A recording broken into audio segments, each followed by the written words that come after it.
கொய்யா பழத்துக்கு மேலே எவ்வளவு நாளாக ஒரு சிறுமை இருந்துச்சு, போடா கொய்யான் இருந்தானுங்க. ஆனால் கொய்யாவை பற்றி National Institute of Nutrition doctor Gopal அவர் எழுதிய புத்தகத்தில் தான் முதல்ல படித்தேன். இருக்கிற பழங்கள்லேயே ஆகச் சிறந்தது சிகப்பு கொய்யா. அந்த கொய்யாவினுடைய சிவப்பு கொய்யாவில் அந்த கொய்யா பழத்தில் விட்டமின் சி இருக்குது, பி இருக்குது, ஃபைபர் இருக்குது. அதில் இருக்கக்கூடிய சிவப்பு நிறத்துக்குள்ள லைகோபீன் இருக்குது. லைகோபீன்கிறது ஒரு மிகச்சிறந்த ஆன்டி ஆக்சிடென்ட். அப்போ நம்ம வீட்டு பிள்ளைகளுக்கு இனிப்பு வேண்டும் என்றால் பழங்களை கொடுக்க வேண்டும் நண்பர்களே. தினம் ஒரு பழம் சாப்பிடட்டும். காலையில் கண்டிப்பாக அது நேந்திரனா, செவ்வாழையா, ரஸ்தாலியா, கதலியா, மலை வாழைப்பழமா, சிறுமலை பழமா, நாட்டுப்பழமா, மோரிசா, எத்தனை பழம் இருக்குது வாழைப்பழத்தில். ஒரு பழத்துக்கு ஒரு மருத்துவ குணம் இருக்குது. செவ்வாழை சாப்பிட்டோன்னா நின்று கொண்டே பணியாற்றக்கூடிய ஆசிரியர்கள், நின்று கொண்டே பணியாற்றக்கூடிய காவலர்கள், அவங்களுக்கு குதிகாலில் ஒரு வலி வரும். அந்த குதிகால் வலிக்கு நவீன மருத்துவர்கள் கால்கேனியஸ் பர் இருக்கலாம், இந்த கால்கேனியஸ் போனில் ஒரு முள் மாதிரி ஃபார்ம் ஆகிருக்கலாம், இல்லைன்னா பிளான்டார் ஃபேசைட்டிஸ், அதுக்கு மேலே இருக்க ஃபேசியா கொஞ்சம் இன்ஃப்ளேம் ஆகிருக்கும் அப்படின்னு சொல்லுவாங்க நவீன மருத்துவர்கள். அதுக்கு ஆகச் சிறந்தது செவ்வாழை. ஒல்லியாக மெலிந்து இருக்கிறதா நேந்திரன் வாழை கொடுக்கலாம். மலச்சிக்கல் இருக்கிறதா எங்கள் ஊர் பக்கத்தில் நான் சாரெலாம் திருநெல்வேலிக்காரங்க நாட்டுப்பழம்னு சொல்லுவோம். அந்த நாட்டுப்பழத்துடைய தொலியை உரித்தோம்னா தொலி வந்துருச்சான்னு தெரியாது, அவ்வளோ நார் இருக்கும், நாராக இருக்கும். நாளைக்கு மாரி செல்வராஜ் சார் வராரு, வாழையை பற்றி நீங்கள் இன்னும் கொஞ்சம் கேட்கலாம். அந்த வாழை பழத்தை அவ்வளோ விரும்பி சாப்பிடுவோம். எங்கள் அப்பா எங்கள் தாத்தாலாம் சொல்லுவார், ஒழுங்காக வெளிக்கு போலேன்னா தினம் காலையில் அதை சாப்பிட்றா. சின்ன பிள்ளையில் அப்பா அம்மாக்கள் மிக கவனமாக பார்க்குற இடம், ஒழுங்காக கொல்லைக்கு போகிறானா, ஒழுங்காக வெளியே போகிறானா, எல்லா பிள்ளைகளையும் பார்ப்பார்கள். இப்போ பல பேர் வீட்டில் கேட்டால் அவன் வரும்போது போய்க்குவான். எப்போ வரும் சார்? அது 2 நாளைக்கு ஒருக்க எப்படி வந்துடும் சார்? அது என்ன போஸ்டா, டிஹெச்எல் கொரியரா? தினம் கழிக்கணும்டா. மலம் என்பது தினம் கழித்து வெளியே தள்ளக்கூடிய ஒரு பொருள். அதனால தான் அதுக்கு பேர் காலை கடன். கடன் உள்ளே வச்சா வட்டிக்கு மேலே வட்டி வரும். பல பிள்ளைகள், சிறு பிள்ளைகள் காலையில் மலம் கழிக்கிறதுல. வாழைப்பழம் கொடுங்க, காலையில் வாழைப்பழம் சாப்பிட்டாலே போதும். நிறைய பேர் ராத்திரியில் சாப்பிடணும்னு நினைக்கிறாங்க, அப்படிலாம் இல்லை. காலையில் வாழைப்பழத்தை முதல் உணவாக எடுத்துக்கொள்ளுங்கள். தினம் மலம் நல்லா கழியக்கூடிய தன்மை இருக்கும். ஸோ இனிப்பு என்றால் பழங்களை சிறு வயதிலிருந்து கொடுங்க. மற்ற 6 சுவைகளும் இருக்கணும். எல்லா சுவைகளும் நல்லது தான். கசப்பு, துவர்ப்பு, புளிப்பு, உப்பு, கார்ப்பு, 6 சுவை இருக்கணும். இந்த 6 சுவைங்கிறது வெறும் நாக்கில் தெரிகிற ஒரு உணவை எடுக்கணுமா வேணுமான்னு சொல்லக்கூடிய வெறும் இண்டிகேட்டர் இல்லை. அந்த சுவை, ஒவ்வொரு சுவைக்கு பின்னாடியும் மருத்துவ குணம் இருக்கிறது நண்பர்களே. அசிடிட்டி இருக்குது, புளிப்பு இருக்குது அப்படின்னா அந்த புளிப்புக்கு பின்னாடி சிட்ரிக் ஆசிட் இருக்கலாம், ஆக்சாலிக் ஆசிட் இருக்கலாம், டாட்டாரிக் ஆசிட் இருக்கலாம், ஹைட்ராக்சி சிட்ரிக் ஆசிட் இருக்கலாம். இந்த ஒரு அமிலங்களும் தான் உள்ளே போய் பல நொதிகளை உள்ளே உட்கிரகிப்பதற்கு வேலை செய்யும். ஸோ ஒவ்வொரு நாளும் ஒரு விதமான புளிப்பில் நம்ம எடுத்துக்கலாம். தினம் புளியை கரைக்கணும்னு அவசியம் இல்லை. ஒரு நாள் தக்காளி பழத்தில் சாப்பிடுங்க, ஒரு நாள் எலுமிச்சம் பழத்தில் சாப்பிடுங்க. அப்படி புளி, வேறுபட்ட புளி, குடம்புளின்னு ஒன்று இருக்குது. எத்தனை பேருக்கு தெரியும் தெரியல. குடம்புளிங்கிறது மீனை சமைக்கிறதுக்கு கேரளத்தில் பயன்படுத்துவாங்க. இங்கே கொங்கன் ஏரியா இருக்கு இல்லையா, மலபார் கொங்கன் ஏரியா, அங்கெல்லாம் அந்த குடம்புளி பயன்படுத்துவாங்க. குடம்புளியில் இருக்கிறது ஹைட்ராக்சி சிட்ரிக் ஆசிட். ரொம்ப முக்கியமான விஷயம் என்னென்னா, அது ஒன்று தான் கொழுப்பை கரைக்கக்கூடியது. ஃபேட் பேர்னருங்கிறான். அடிப்போஸில் ஃபேட் இருந்தாலும் சரி, உடம்புல இருக்க கொழுப்பை கரைக்கக்கூடியது அந்த குடம்புளி. அதை பயன்படுத்தணும். அப்போது சிறு வயதிலிருந்தே எடுக்கக்கூடிய முனைப்பில் முதல் விஷயம் இனிப்பை நேரடி வெள்ளை சர்க்கரை இல்லாமல் பழங்களிலிருந்து எடுத்துக்கொள்வோம். அதுக்கு மேலே வேணும்னா கொஞ்சம் நாட்டு சர்க்கரை, கொஞ்சம் போல் கரும்பு வெல்லம், கொஞ்சம் போல் பனங்கருப்பட்டி, கொஞ்சம் தேன் பயன்படுத்தி கொள்ளலாம் குழந்தைகளை பொறுத்த வரைக்கும். உப்பு, இந்த உலகத்தில் நம்ம யார் சொன்னான்னு தெரில, உப்பில்லா பண்டம் குப்பையிலேன்னாங்க. அந்த பொருள் நல்லா தெரிஞ்சுக்கணும்.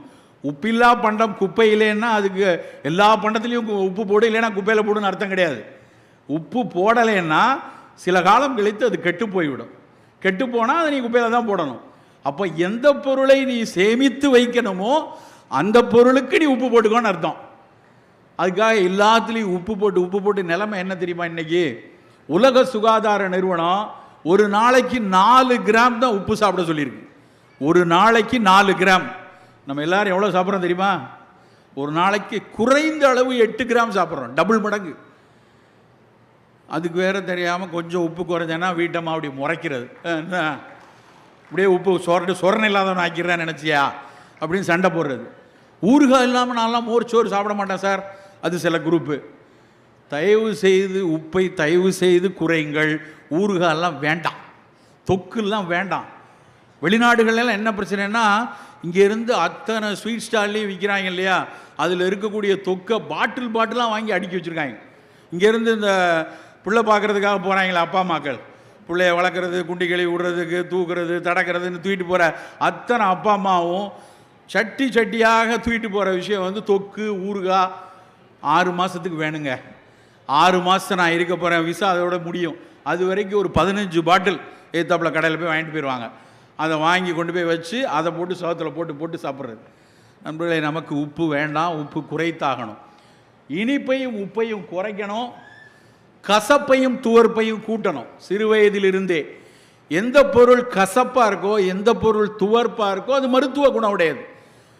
உலகமே ஊரே கொண்டாடியது நிலவேம்பு கஷாயம். ஏன் நிலவேம்பு ஏன் அவ்வளவு கொண்டாடப்பட்டுச்சு? நிலவேம்பு ஏன் பல நோய்களுக்கு நமக்கு பணிபுரியுது? அதனுடைய கசப்பு அடிப்படையில் அதில் இருக்கக்கூடிய கடும் கசப்பு. அன்றைக்கி ஒரு சின்ன குட்டி பிள்ளை சொல்லிச்சு, அதுக்கு நிலவேம்பு கஷாயம் கொடுத்தா அது அழகாக சொல்லிச்சு. எனக்கு அது கவிதை மாதிரி இருந்துச்சு. சார் இதுதான் சார் கடைசி கசப்பு அப்படின்னுச்சு. கடைசி கசப்பு, அது சொன்ன வார்த்தை எனக்கு வந்து ஒரு கவித்துவமாக பட்டுச்சு. ஆமாம், கடைசி கசப்பு, அதுக்கு மேலே கசப்பே இல்லை, அவ்வளவு கசப்பு அது.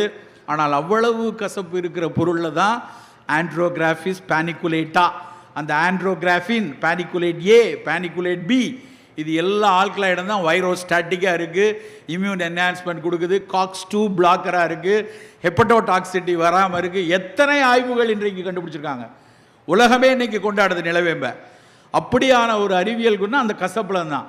அதுக்காக தினம் நிலவேம்பு கஷாயம் குடிச்சிட்டு இருக்க முடியாது. நார்மலாக இருக்கிறவங்க கசப்பு பொருள் நல்லா பாவக்காய் சாப்பிடுங்க, கோவக்காய் சாப்பிடுங்க, வெந்தய பொடி சாப்பிடுங்க. எது கசப்பாக இருக்கிற சுவை இருக்கிறதோ அதை கசப்பாகவே சாப்பிடணும். பாவக்காய் சில பேர் செய்கிறாங்க வீட்டில். எங்கள் வீட்டில் பாவக்காய் எப்படி இருக்கும் தெரியுமா? செமையாக பண்ணி அப்படியே அல்வா மாதிரி பண்ணிடுவோம்பாங்க.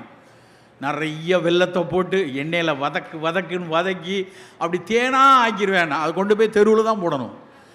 பாவக்காய் கசப்பாக தான் இருக்கணும்.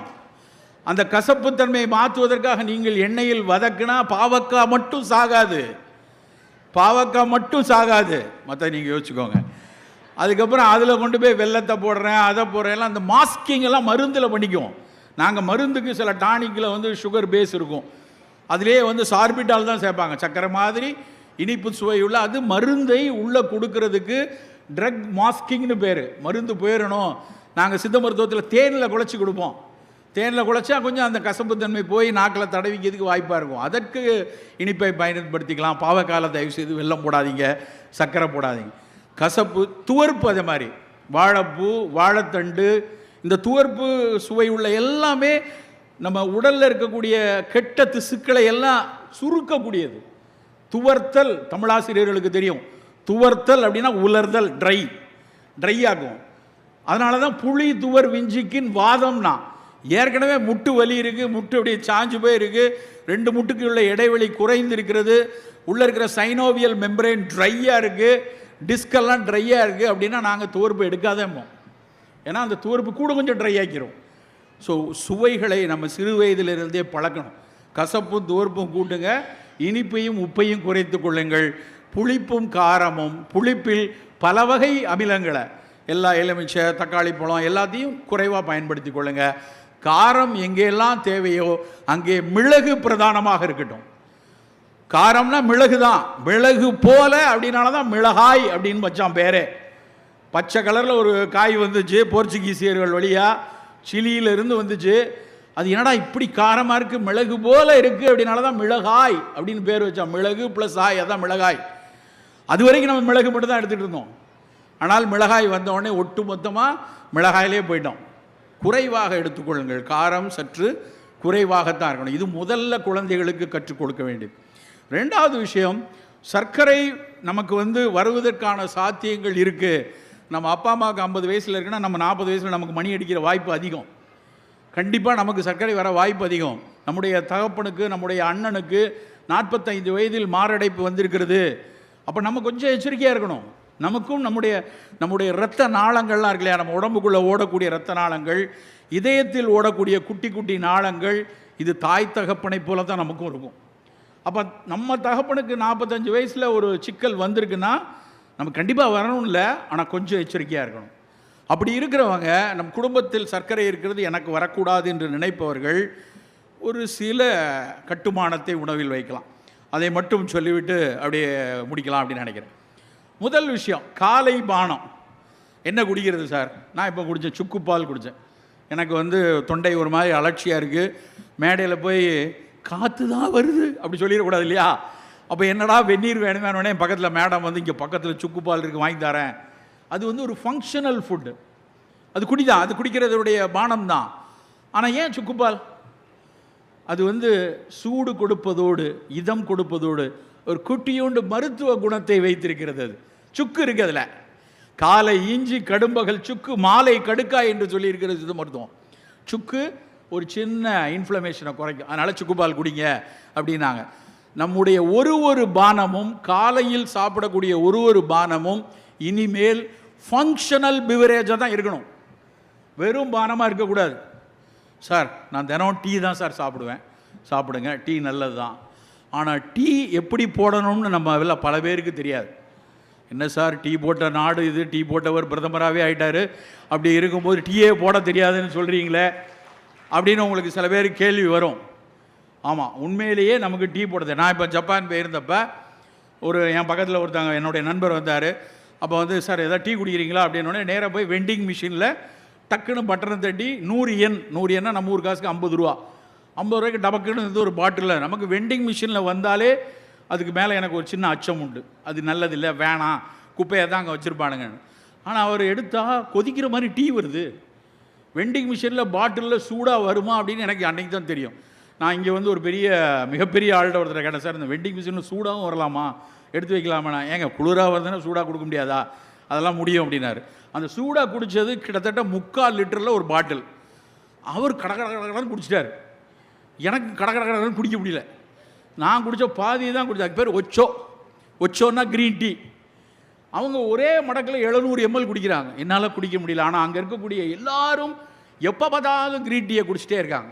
உண்மையிலேயே தேநீர் என்றால் நாம் எப்படி அருந்தணும்னா, நல்ல கொதிக்கிற வெந்நீரில் தேயிலையை போட்டு மூடி வச்சுட்டு 3 நிமிஷம் கழித்து வடிகட்டி கொஞ்சம் இளஞ்சூடு ஆறில் இருக்கும்போது குடித்தால் அந்த தேநீர் தான் தேநீர். சார் அப்போ நாங்கள் சாப்பிட்றதெல்லாம், நீங்கள் சாப்பிட்றதுக்கு பேர் தேயிலை பால் பாயாசம் உண்டா இல்லையா? அவன் கூடுறத பார்த்தா, டீ போடுறத பார்த்தா பாலில் சர்க்கரையை போட்டு தேயிலையை போட்டு விட்டால் அந்த குலோப் ஜாமுனுக்கு இப்போ அந்த இது காய்ச்சுவாங்களே, அது என்னது, ஜீரா காய்ச்சி அதில் கூட போட்டுருவாங்களான்னு தெரில. எங்கள் வீட்டு டீ அப்படி தேனாக இருக்கும், பால்லே இருக்கும். தயவு செய்து அதுக்கு பேர், அது தேயிலையும் சேர்த்து கொள்கிற விஷயம். தேயிலையுடைய பயன் சுத்தமாக இருக்காது. இப்போ ஒருத்தர் ரொம்ப வயசான ஒருத்தர் 95 வயசில் அப்போவா இருக்காருன்னு வைங்க. அவர் போனோடனே எல்லோரும் கூப்பிடுவாங்க, பேரம்பேத்திலாம் வந்துருங்கப்பா, வாயில் ஒரு சொட்டு பால் விடுங்கம்மாங்க. பால் விட்ட உடனே தாத்தா மூச்சு நின்றும். பாரு தாத்தா பேரன் பால் ஊற்றுறோன்னு தான் காத்துக்கிட்டு இருந்தார். உண்மை என்ன தெரியுமா? இவன் பால் ஊற்றி அந்த தாத்தாவை கொண்டிருப்பான். ஏன்னா அவரால் முழுங்க முடியாது. மருத்துவருக்கு தெரியும் அது அஸ்பீஷியல் டெத்து, நேராக நுரையீரலுக்குள்ளே போய் அவருக்கு அப்படி நின்றுடும். ஆனால் எல்லாருக்கும் ஒரு திருப்தி, பேரன் அனுப்பிச்சி வச்சிட்டான் அப்படின்னு. உண்மையிலே இவனை தூக்கி உள்ளே தான் வைக்கணும். ஆனால் தெரியாது. பாலை ஊற்றுனா எப்படி தாத்தா செத்து போவாரோ அதை மாதிரி தேயிலை டீயில் நீங்கள் பாலை ஊற்றுனீங்கன்னா தேயிலை செத்து போயிடும். வெளிநாடுகளுக்கு போகும்போது இந்த விமான சிப்பந்திகள் போகும்போது தேயிலை கொடுத்துட்டே வருவாங்க. நம்ம மூஞ்சை பார்த்து நம்ம தொப்பையை பார்த்தவொடனே மட்டும் பால் சார், சர்க்கரை வேணுமா சார், மற்றவனெல்லாம் வெறும் டீ தான் குடிப்பான். ஆனால் நாம் மட்டும் பால் ஊற்றி சாப்பிடுவோம். நண்பர்களே, தேநீராக இனிமேல் அருந்துவோம். காலையில் நீங்கள் குடிக்கிங்களா, தேநீர் நல்லது, ஆகச்சிறந்த பானம். நிறைய ஃபீனாலிக் காம்பவுண்ட் இருக்குது. பிளாக் டீயாக குடிங்க, க்ரீன் டீயாக குடிங்க, இல்லை லவங்க போட்டு குடிங்க, எலுமிச்சம்பழம் போட்டு குடிங்க, செம்பருத்தி பூ போட்டு குடிங்க, வெறும் ஆவாரை தேநீர் குடிங்க. ஆவாரை பூத்திருக்க சாவாரை கண்டதுண்டோன்னு சித்த மருத்துவம் சொல்லியிருக்கு. ஆவிரை கொன்றை நாவல் அலைகடல் முத்தம் கோஷ்டம் மேவிய மருத தோலும் விருதிட ரொக்க கொண்டு காவிரி நீரும் மற்றும் கடல் நீரும் மற்றும் தானே. இது பாடல், சித்த மருத்துவ பாடல். 7 மூலிகைகள், ஆவாரை கொன்றை நாவல் அலைகடல்னா கடல் எளிச்சில் கோஷ்டம் முத்தக்காசு, இவையெல்லாம் சேர்ந்த கஷாயத்தை குடித்தா காவிரி நீரும் மத்தும் கடல் நீரும் மத்தும்னு பரிபாஷையில் ஒரு பாட்டு. அது என்ன அர்த்தம்னா, காவிரி நீர் இனிப்பாக இருக்கும். உன்னுடைய யூரின் இனிப்பாக இருந்ததுன்னா யூரினில் நிறைய குளுக்கோஸ் வெளியே போதும், சர்க்கரை கட்டுப்பாட்டில் இல்லைன்னு அர்த்தம். அதுவும் சரியாகும். நிறைய உப்பாக இருக்குது அப்படின்னா ஒருவேளை புரதம் கழிந்து போகலாம், உன்னுடைய சர்க்கரை கொஞ்சம் முத்தி போய் சிறுநீரகம் பாதிக்கப்படுதுன்னு அர்த்தம். ரெண்டுக்கும் ஆவாரை கஷாயம் நல்லதுன்னு சொல்லியிருக்காங்க. பல ஆய்வுகள் நடந்து விட்டன நண்பர்களே. நேஷனல் இன்ஸ்டியூட் ஆஃப் சித்தாவில், இன்ஸ்டியூட் ஆஃப் பேசிக் மெடிக்கல் சயின்ஸில், எம்ஜிஆர் மருத்துவ பல்கலைக்கழகம், அத்தனை பேரும் இந்த கஷாயத்தை ஆய்ந்து அறிந்து எப்படி அது சர்க்கரை நோயாளிகளுக்கு ஈரலில் இருந்து சர்க்கரையை செல்லுக்குள் தள்ளக்கூடிய நொதிகளை கொடுக்கின்றன என அவங்க ஆய்ந்து அறிந்து சொல்லியிருக்காங்க. அவங்க அவ்வளோ ஆராய்ச்சி சொல்லியிருக்காங்க. அன்னைக்கு பாடல் இப்படி இருக்குது, நாம் ஏன் ஒரு நாள் வாரத்துக்கு 2 நாள் ஆவாரை கஷாயம் குடிக்கக்கூடாது? நெல்லிக்காய் டீ ஒரு தடவை நாளை காலையில் போய் குடிச்சு பாருங்கள். வெறும் நெல்லிக்காய் பொடியை அந்த டிகாஷனில் பொடியை வெறும் காபி தூளுக்கு பதிலாக நெல்லிக்காய் பொடியை போட்டு வெந்நீரை போட்டு அந்த கஷாயத்தை இறக்கி 4 சொட்டு தேன் விட்டு குடித்து பாருங்கள். எவ்வளவு சுவையாக இருக்கும்னு குடித்தா தான் தெரியும். நெல்லிக்காய் தேநீர் அவ்வளவு நல்லது. இருக்கிற பழங்கள்லே ஆகச்சிறந்த பழம் நெல்லிக்காய். நம்மெல்லாம் கொண்டாடணும் நெல்லிக்காயை.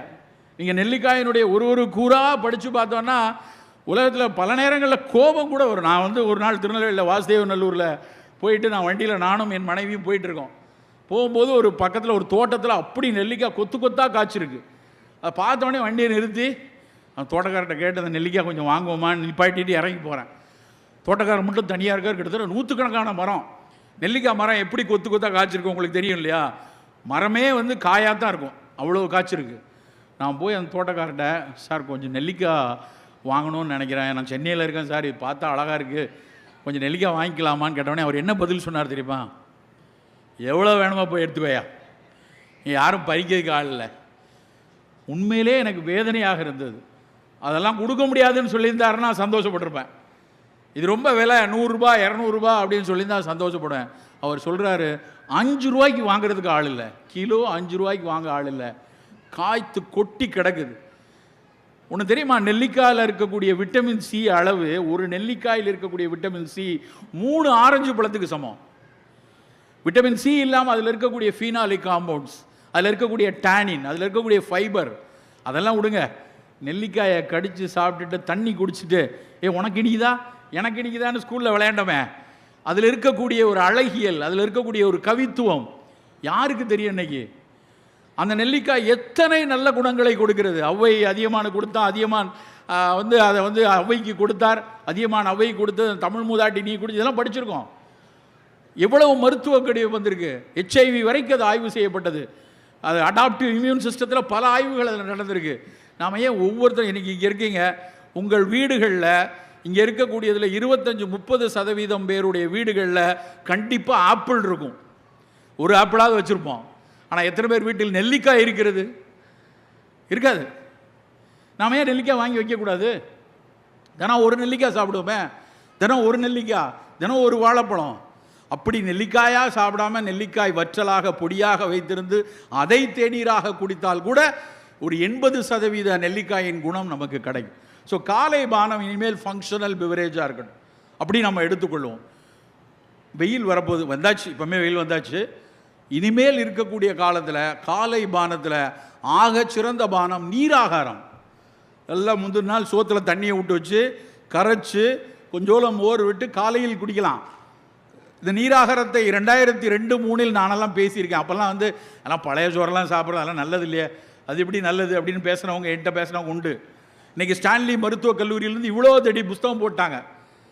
நீராகாரம் எவ்வளவு பெரிய ப்ரோபயாட்டிக், எந்த அளவுக்கு அது இன்ஃப்ளமேட்டரி பவல் டிசீஸ்க்கு நல்லது, எந்த அளவுக்கு இரிட்டபிள் பவல் சிண்ட்ரோம்க்கு நல்லது, எந்த அளவுக்கு அல்சரேட்டிவ் கோலைட்டிஸை சரி செய்கிறது, இப்படியெல்லாம் ஆய்ந்தறிந்து சொல்லிட்டான். ப்ரோபயாட்டிக்ஸ் அவ்வளோ இருக்குது. உன் குடலுக்கு இருக்கக்கூடிய பாக்டீரியாக்கள் நல்லா இருந்தால் தான் இனிமேல் உன்னுடைய வாழ்வு நல்லா இருக்கும்னு அறிவியல் ஆய்வுகள் சொல்லிக்கொண்டே இருக்காங்க. நான் பேசும்போது ஒன் ஹெல்த்தில் மண்ணுக்கு கீழே இருக்கக்கூடிய நுண்ணுயிரிகளை நல்லா பத்திரமா பார்த்துக்கணும்னு சொன்னேன் இல்லையா? அதே மாதிரி வயிற்றுக்குள்ளே இருக்கக்கூடிய பாக்டீரியாவை மிக பத்திரமா பார்த்துக்கணும். Cut biome, cut biota, second genome என்கிறார்கள். நம்மெல்லாம் முன்னாடி நினச்சோம் வயிற்றில் இருக்கக்கூடிய பாக்டீரியா போச்சுன்னா ஜீரணம் நல்லா இருக்காதுன்னு. இப்போ என்ன சொல்லலாம் தெரியுமா? உன் சிந்திக்கக்கூடிய திறன் நல்லா இருக்காதுங்கிறான். உன்னுடைய சிந்தனை வளம், அதாவது கட் பயோம் பிரெயின், அது ரெண்டுக்கும் உள்ள கனெக்ஷனை இன்றைக்கி நிறைய ஆராய்ந்து சொல்கிறார்கள். ஆட்டிச குழந்தைகளுக்கு அது எப்படி இந்த நோய் வந்திருக்கும், எப்படி அவர்களுக்கு சிரமம் வருதெல்லாம் பார்க்கும்போது வீனிங் பீரியடுக்கு அப்புறம் ஒருவேளை அந்த பாக்டீரியாஸ் குறைந்திருக்கிறதோ என்ற ஐயம் வந்துருச்சு. அப்படியான ஆய்வுகள் கூடிக்கொண்டே இருக்குது. ஒரே ஒரு சின்ன நடந்த வரலாற்று சம்பவம் உங்களுக்கு தெரிஞ்சிருக்கணும். இப்போ நமக்கு ஹார்ட் டிரான்ஸ்பிளான்ட் தெரியும், கிட்னி டிரான்ஸ்பிளான்ட் தெரியும், லிவர் டிரான்ஸ்பிளான்ட் தெரியும். ஏதாவது உறுப்பு வேலையாக போச்சுன்னா இன்னொரு உறுப்பை தூக்கி வைக்கிறோம். அப்படி ஒரு டிரான்ஸ்பிளான்ட் நடந்தது. என்ன டிரான்ஸ்பிளான்ட் தெரியுமா? Faecal transplant. குடலில் புண்வாப்பட்டு ப்ரோபயாட்டிக்ஸ் எல்லாம் உள்ளே போகாமல் உள்ள நல்லது பாக்டீரியா வேணும் அப்படிங்கிறப்ப ஒரு நல்ல மலத்தை, நல்லா புரிஞ்சுக்கணும், நல்ல மலத்தை, ஒரு ஆரோக்கியமான மனிதனுடைய கழிவை, அந்த மலக்கழிவை எடுத்து இந்த மாதிரி அடிக்கடி நோய்வாய்ப்பட்டு இருக்கிற ஒருத்தனுடைய குடலில் கொண்டு போய் டிரான்ஸ்பிளான்ட் பண்ணாங்க. நீங்கள் போய் கூகுள் பண்ணி பாருங்கள், சும்மா கதை சொல்லலை. ஃபீக்கல் டிரான்ஸ்பிளான்ட்டுன்னு பேர். அந்த ஃபீக்கல் டிரான்ஸ்பிளான்ட் பண்ணோடனே இவங்க எதிர்பார்த்தது என்ன அப்படின்னா, இந்த பாக்டீரியாலாம் அங்கே வரும், அவருக்கு வந்து அந்த மலக்குடல் நோய் சரியாகும் அப்படி தான் அவங்க நினச்சாங்க. சொன்ன மாதிரியே சரியாச்சு. நிறையா பாக்டீரியா, நல்லது செய்கிற பாக்டீரியாலாம் வந்துச்சு.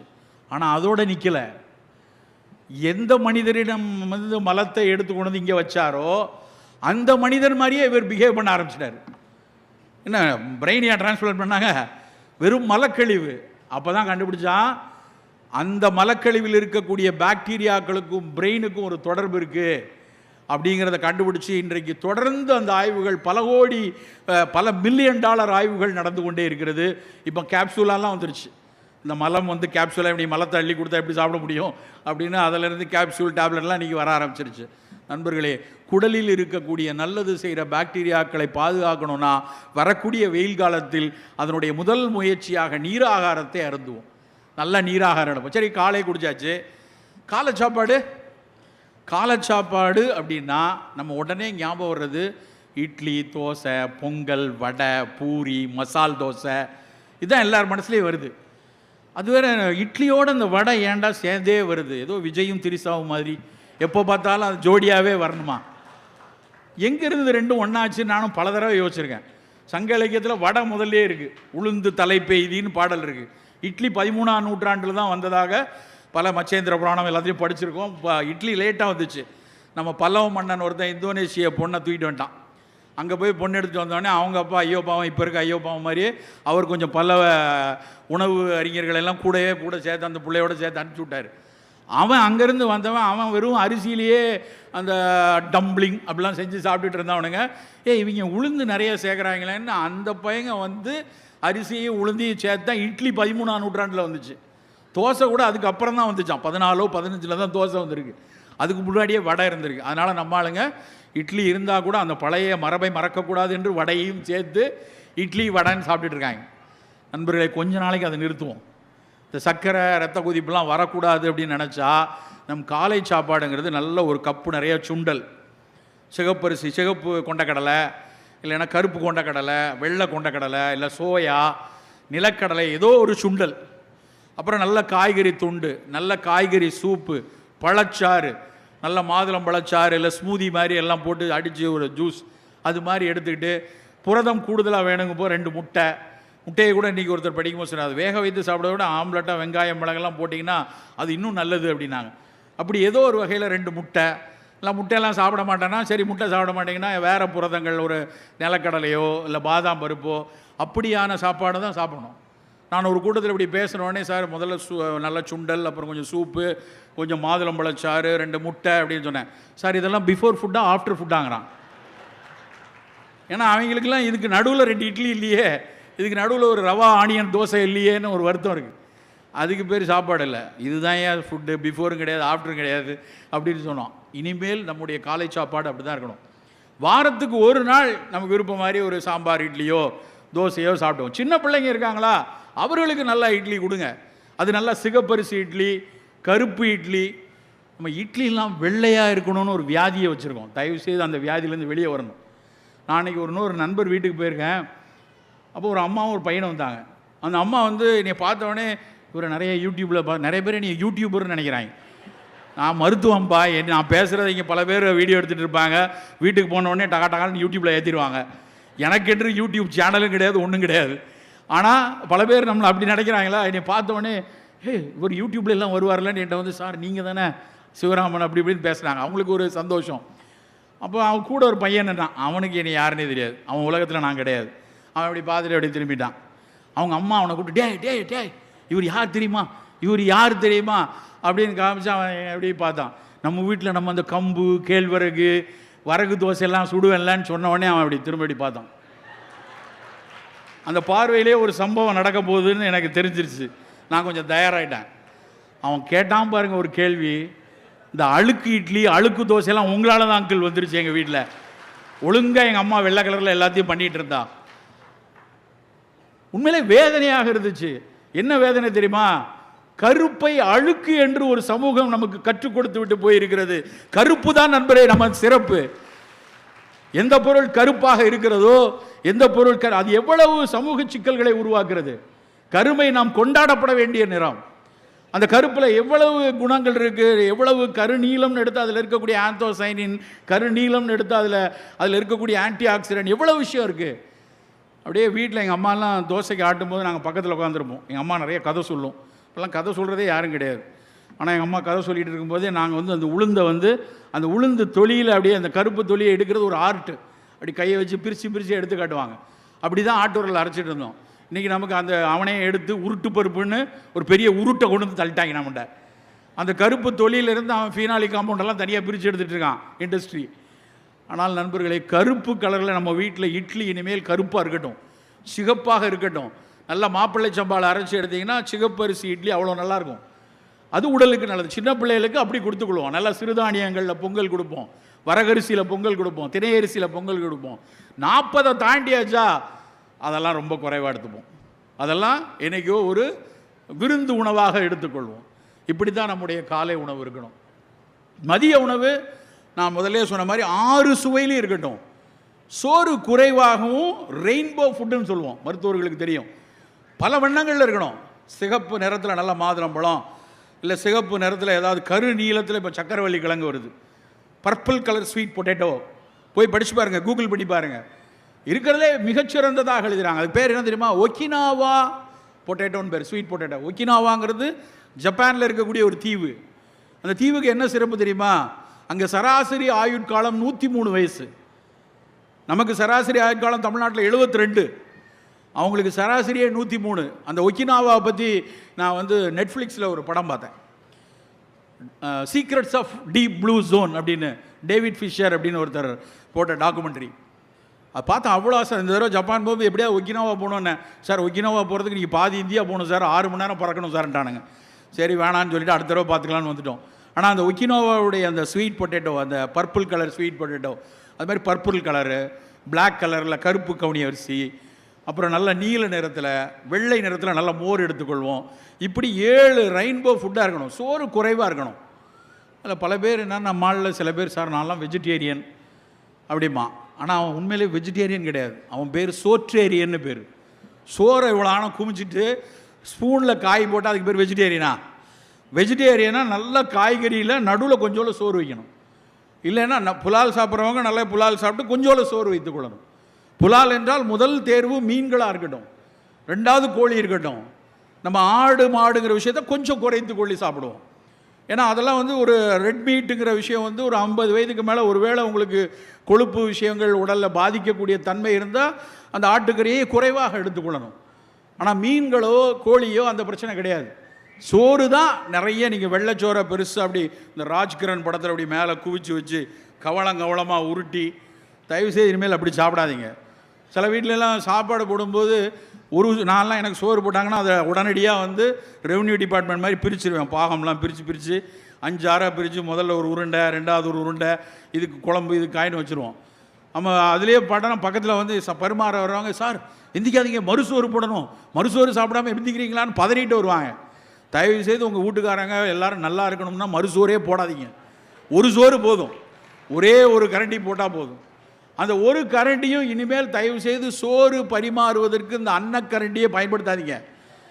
இந்த அன்னக்கரண்டியை பார்க்கும்போதெல்லாம் எனக்கு இந்த பிடபிள்யூடி ஆஃபீஸில் இருக்க பொக்லைன் எந்திரம் மாதிரியே தெரியும். அப்படியே பாளமாக சோறு எடுத்து நம்ம ஒருத்தங்க நான் உலகம் முழுக்க பயணித்திருக்கிறேன், எங்கேயுமே அந்த கரண்டி கிடையாது. எங்கேயாவது அப்படியான கரண்டியில் யாராவது எடுத்து வைக்கிறத பார்க்க, நம்மால் மட்டும் இப்படி சொலவு மாதிரி ஒரு கரண்டியை கண்டுபிடிச்சி வச்சுருக்கான். சோறு தயவுசெய்து இனிமேல் ஸ்பூனில் எடுங்க. ஸ்பூனில் எடுத்தால் அட்லீஸ்ட் கை வலிச்சாது 4 ஸ்பூனோடு நிறுத்திடுவாங்க. பாலமாக சோறு போடுறது, மறுசோறு போடுறது தான் இன்றைக்கி வியாதியில் பல வியாதிக்கு காரணம். அது மாதிரி வேண்டாம். காய்கறிகள் எடுத்துக்கொள்ளுங்க. அந்த சோறும் நல்ல தூய மல்லிச்சம்பா, கருப்பு கவுனி அரிசி, இப்படி நிறம் உள்ள, பழுப்பு நிறம் உள்ள, நார்ச்சத்து உள்ள, அதில் நிறைய விட்டமின் இருக்குது, நிறைய தயமின் இருக்குது, அப்படியான உணவுகளை நம்ம எடுத்துக்கொள்வோம். இரவு உணவு ரொம்ப முக்கியமானது. இரவு உணவு இனிமேல் போய் சாப்பிடக்கூடாது. நீங்கள் போய் எல்லோரும் போய் படுத்து தூங்கிடுங்க. செவிக்குணவு இல்லாத போது வயிற்றுக்கு என்ன அப்படியே தயவுசெய்து நீ படுத்துருங்க. ஏன்னா இரவு உணவு 6 மணிக்கு சாப்பிட்றணும். 6:30 மணிக்கு சாப்பிடணும், அதிகபட்சம் 6:30 மணி. இரவுக்கு 9 மணிக்கு, 10:30 மணிக்கு, 11 மணிக்கு சாப்பிட்றது ஏதாவது பரவாயில்ல. அன்றைக்கி விமான நிலையத்திலேருந்து ராத்திரி 2 மணிக்கு வரும்போது என் கூட ஒரு நண்பர் வந்தார். அவரை கொண்டு போய் அவர் வீட்டில் இறக்கிட்டு அண்ணா நகர் வழியாக வரேன். முதல் முறையாக ராத்திரியில் 2 மணிக்கு அண்ணா நகர் குறுக்க வரேன். 2 மணிக்கு அண்ணா நகரில் டிராஃபிக் ஜாமுங்க நைட்டில். சனிக்கிழமை ராத்திரி, சனிக்கிழமை அந்த அம்மனுக்கு கூழ் ஊற்றுவாங்கல்ல, அது மாதிரி அந்த தெருவில் நிறைய பேருக்கு கூழ் ஊற்றிட்டு இருக்காங்களோ அப்படின்னு நினச்சா, ஒரு ஸ்ட்ரீட் ஃபுட்டாக என்னமோ ஒன்று, ஒரு தெருவில் ஒரு உணவு, அவ்வளவு இளைஞர் கூட்டம். நடு இரவு 1:30 மணிக்கு அப்படி ஒரு கூட்டம். நான் என் டிரைவரை கண்ணாடி இறக்கு கீழே என்ன ஏதாவது பிரச்சனையாக, ஆக்சிடெண்ட்டாக அப்படி தானே தோணும் நமக்கு. ராத்திரியில் இப்படி நிற்குதேன்னு பார்த்தா அத்தனை பேர் தின்னுட்டு இருக்கான். இரவில் ஐஸ்கிரீம் வச்சுருக்கான், அதை திங்கிறான், இதை திங்கிறான். வேதனையாக இருக்குது. 7 மணிக்கு மேலேயே சாப்பிடாதவங்க ஒருத்தர் 2:30 மணிக்கு தின்னுட்டு இருக்காங்களே. நண்பர்களே, இரவு உணவு 6:30 மணி 7 மணிக்கு போதும். அதுக்கு மேலே வெறும் தண்ணீர் தான் உணவு. இன்றைக்கோ ஒரு நாள் ஒரு விருந்துக்கு நம்ம போகிறோம், இன்றைக்கி லேட் ஆகிடுச்சு, ஒரு நாள் வாரத்துக்கு ஒரு நாள் லேட் ஆனால் தப்பு இல்லை. ஆனால் தினம் தினம் நானும் என்னுடைய பழக்கத்தில் எனக்கு நான் மருத்துவ பயிற்சி நிறையா இருக்கேன். இப்போ ராத்திரி சில நேரத்தில் 10:30 11 ஆயிரும். 11 மணிக்கு 11:30 மணிக்கு வீட்டுக்கு திருட மாதிரி உள்ளே போய் அங்கே செத்துப்போன தோசையெல்லாம் விரைச்சி இப்படி நிற்கும். அதை எடுத்து தான் சாப்பிட்டுட்டு இருந்தேன் ஒரு காலத்தில். அப்புறம் வேணாண்டா, இந்த பழக்கம் சரியாக வராது அப்படின்னு சொல்லிட்டு 5:30 மணிக்கு ராத்திரி சாப்பாடு எடுத்துகிட்டு கிளினிக் போயிடுவேன். 6 மணிக்கெலாம் பேஷண்ட் வெளியே இருந்தாலும் பரவாயில்ல, 10 நிமிஷம் தான் தின்றுவோம் அப்படின்னு வேகமாக சாப்பிட்ருவோம் நம்ம. அது ராத்திரி 9:30 மணிக்கு வரைக்கும், 9:30 10 வரைக்கும் பேஷண்ட் பார்த்தா லேசாக பசிச்சா ஒரு கொய்யாப்பழம், அவ்வளோதான். அப்படியான ஒரு பழக்கம் நமக்கும் வேண்டும் நண்பர்களே. நாம் அந்தி சந்தியில் 2 வேளை தான் உணவு சாப்பிட்ட சமூகம். சமணர்கள் நமக்கு கற்றுக் கொடுத்தது, தமிழருக்கு கற்றுக் கொடுத்தது 2 வேளை உணவு தான். இப்போ இன்டர்மீடியன்ட் ஃபாஸ்டிங் அப்படின்னு சொல்கிறாங்களே உலகம் எல்லாம், அந்த 2 வேளை உணவெடுக்கிற பழக்கத்தை நம் மீண்டும் மீட்டுருவாக்கம் செய்யணும். இந்த 3 வேளை சாப்பிடணும், அப்புறம் இந்த அடுக்கடுக்காக சாம்பார், ரசம், வடை, பாயாசம், பொங்கல், மோர் இதெல்லாம் வேணாம். நம்ம மிக குறைவாக உணவு எடுத்துக்கொள்ளக்கூடிய பழக்கம் வேணும். சார், நீங்கள் தமிழ் சமூகத்தில் தமிழை பாராட்டி பேசுகிறவங்க, தமிழினுடைய மரபில் இப்படிலாம் இருந்து நல்லா புரிந்து கொள்ளணும். பெருமை வேறு, மரபு வேறு. நான் அப்படி இருந்தேன், இப்படி இருந்தேன், அப்படி இருந்தேன் இருப்போம். பழமை கொண்டாடணும். கீழடியை எல்லா இடத்துலையும் வச்சுருக்காங்க. பழைய தொன்மை, இரும்பின் தொன்மை. இன்றைக்கி கூட பட்ஜெட்டில் அவ்வளோ சந்தோஷமாக இருந்தது. அந்த கருத்தரங்கில் உட்காந்துருக்கும் போது நோண்டி அப்பப்போ பார்த்துக்கிட்டே இருந்தேன். தமிழுக்காக 45 மொழிகளில் திருக்குறள் மொழியாக்கம் செய்யப்படுகிறது. எவ்வளோ பெரிய விஷயம். 133 லட்சமாக எவ்வளோ அதுக்கு ஒதுக்கியிருக்காங்க. அப்புறம் தமிழ் சமூகத்திற்காகவே பல நாடுகளில் புத்தக கண்காட்சி நடத்த போகிறாங்க. வருஷத்துக்கு 100 புஸ்தகம்னு மொழிபெயர்ப்பு பண்ண போகிறாங்க. அதெல்லாம் பார்க்கும்போது ஆனந்தமாக இருக்கிறது.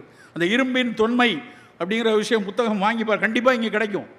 இங்கே போய் கீழடியினுடைய ஆய்வுகள் பார்க்கும்போது 3000-4000 ஆண்டுகளுக்கு முன்னாடி இரும்பு காலத்தில், இந்த இரும்பு காலத்தின் உலகம் தமிழிலிருந்து துவங்கியதுங்கிறது எவ்வளோ பெரிய ஆனந்தமான விஷயம், பெருமிதப்படக்கூடிய விஷயம். அதை அறிவியல் பூர்வமாக, ஆய்வு பூர்வமாக செய்து இங்கோடு நிற்கவில்லை, கொடுமணலில் தோண்ட போகிறோம், அத்தனை அறிவியல் கள ஆய்வுகளும் செய்ய போகிறோம் இன்றைக்கி சொல்லியிருக்காங்க. அப்படியான ஒரு சமூகத்திலிருந்து வந்தோம். ஆனால் நவீன நுட்பங்களை நாம் அதுக்காக எடுக்கக்கூடாதுன்னு அவசியம் கிடையாது. எவ்வளவுக்கு எவ்வளவு மரபு என்றாலே தன்னைத்தானே புதுப்பித்து கொண்டே இன்றைய உலகத்துக்கு ஏற்று வர்றதா மரபு. பழமை பாதுகாக்கப்பட வேண்டியது. அழகாக ஒரு கோயில் இருக்குது, அழகாக ஒரு சிற்பங்கள் இருக்குது, அதை பத்திரமா பாதுகாப்பாக வச்சுப்போம்.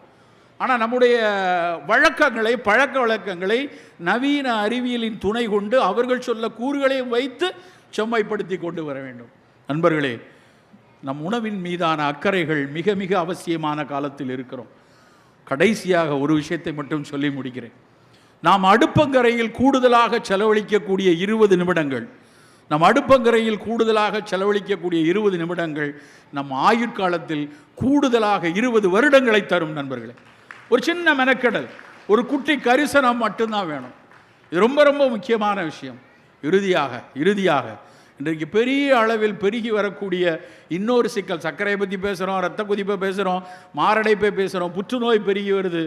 சத்தமில்லாமல் பெருகி வரக்கூடிய ஒரு நோய் மது வெறி நோய். ஒட்டுமொத்த கூட்டமும் மதுவை ஏற்றுக்கொள்ளக்கூடிய கூட்டமாக மாறிக்கொண்டே வருகிறது. ரொம்ப வேதனையாக இருக்கிறது. நான்லாம் ப்ராக்டிஸ் பண்ணுற காலத்தில் ஹஸ்பண்ட் ஒய்ஃபும் வருவாங்க. எல்லாம் வந்து என் கரப்பான் இருக்குது சார், கை வலிக்கு சார், கால் வலிக்கு சார், மருத்துவம் வாங்கிட்டு வெளியே போயிடுவாங்க. போனதுக்கப்புறம் ஒய்ஃபை விட்டுட்டு ஹஸ்பண்ட் மட்டும் வருவார். சார் அவள் இருக்கான்னு நான் சொல்லலை சார், நான் நைட்டில் லைட்டாக எப்போவாச்சு சாப்பிட்ற பழக்கம் உண்டு, நீங்கள் வாட்டுக்கு எதெல்லாமோ கொடுத்துருக்கீங்க, வேலை செய்கிறதும் செய்யாமல் போயிருச்சுன்னா அப்படின்னு சொல்லி கேட்பார். சாப்பிட்லாமான்னு கேட்டு வருவார். ஆனால் இன்றைக்கி நிலைமை எப்படி இருக்குது தெரியுமா? ஒய்ஃப் சொல்கிறாங்க, சார் சோஷியல் ட்ரிங்கர் சார், லைட்டாக எப்போ ஃபாரின் சரக்கு தான் சார் அடிப்பார், பிஸ்னஸ் மீட்டிங் வேறு என்ன செய்கிறது. நண்பர்களே, நமக்கு வேணாம். 2000 வருஷத்துக்கு முன்னாடியே சொல்லியாச்சு கல்லுண்ணாமை வேண்டான்னு எங்கள் ஆசான் சொல்லிட்டார். வேண்டாம் எங்களுக்கு. அது நல்லதா கெட்டதா பாதுகாப்பானதெல்லாம் ரெண்டாவது, வேண்டாம், அவசியம் இல்லை. இன்றைக்கு பெண்களுக்கு மீதான நடக்கக்கூடிய இந்தியா முழுக்க உலகம் முழுக்க நடக்கக்கூடிய வன்முறையின் முதல் காரணம் மது போதை தான். எதுக்கு அது? அது எப்படியானதாகவும் இருந்துட்டு போட்டோம், நமக்கு அவசியம் இல்லை. சார் டாக்டரே சொல்கிறாங்க, சில பேர் கொஞ்சமாக சாப்பிட்டா ஹார்ட்டுக்கு நல்லதாமே. அந்த டாக்டருக்கு எவனாவது ஊற்றி கொடுத்துருப்பான், ஏதாவது கம்பெனி மீட்டிங்கில் குடிச்சிருப்பார். நல்லா புரிந்து கொள்ளுங்க, எந்த அறிவியல் ஆய்வுகளும் மது பாதுகாப்பானது என்று சொன்னதே கிடையாது. 13 வருஷம் கோஹார்ட் ஸ்டடி பண்ணி வந்திருக்கு BMJங்கிற ஒரு ஜேர்னல், பிரிட்டிஷ் மெடிக்கல் ஜேர்னல். 13 வருஷம் இவன் வந்து எவ்வளவு ஆல்கஹால் எடுக்கிறான், ஆல்கஹாலுக்கு அப்புறம் என்ன சாப்பிட்றான், அவன் வந்து 6% ஆல்கஹாலா 40% ஆல்கஹாலா எல்லாம் பார்த்துட்டு என்ன சொல்லிக்கான் தெரியுமா? அந்த ஆர்டிகளுடைய தலைப்பு எனக்கு ரொம்ப பிடிச்சது. அந்த ஆர்டிகளுடைய தலைப்பு என்ன தெரியுமா? Your problem starts from the first drop of alcohol if you are susceptible. அதான் பாயிண்ட். நான் சசப்டபிளா இல்லையான்னு யாருக்கும் கண்டுபிடிக்க முடியாது.